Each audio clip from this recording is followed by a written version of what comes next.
Good evening and thank you for joining us. Shock and outrage were expressed at a neighborhood meeting in Kaministiquia last night regarding Hydro One's preferred route for the Waasigan transmission line. The new high-voltage line between Thunder Bay, Atikokan, and Dryden is moving forward in the planning phase, but many rural residents fear they may lose their homes to the route. Kurt Black reports. And we're going to be a member of the community, just like any other, any other building or business. We want to be a good neighbor.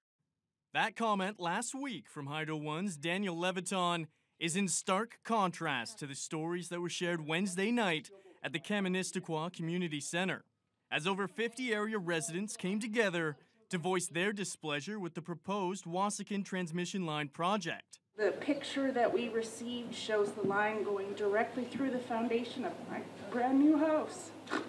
That was our retirement plan. We're not going to let them take our land, our property, our home away from us. The line through our property has made it so we have no choice if this project goes ahead. We're going to have to relocate.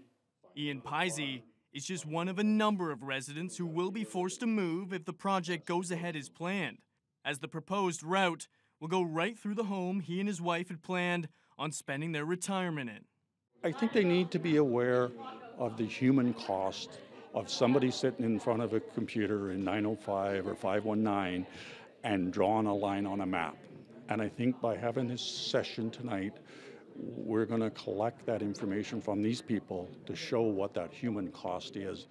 The meeting's organizer, Michelle Hammer, whose 100-year-old family homestead also falls on the preferred route, was shocked by just how many families had until recently been left in the dark by Hydro One.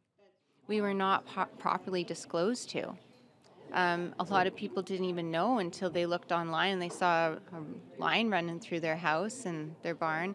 So that's not acceptable.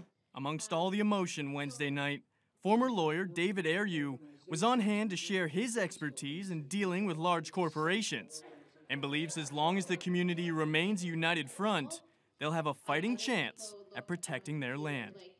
People are so aggravated, they got together and vented tonight. There was a lot of emotion going off. And once that gets sifted off, then it's my job to make the recommendations as to strategy. So it's a good beginning. It's as good as you could get. I mean, the horror stories, you couldn't ask for better ones. Hammer says the group will continue to meet until another route through their community can be found, and says residents wanting to learn more can reach out through the Neighbors on the Line Facebook page. In response to the complaints, Hydro One issued a statement saying the utility remains committed to ongoing, meaningful, and open engagement with residents and communities. Kurt Black, TBT News.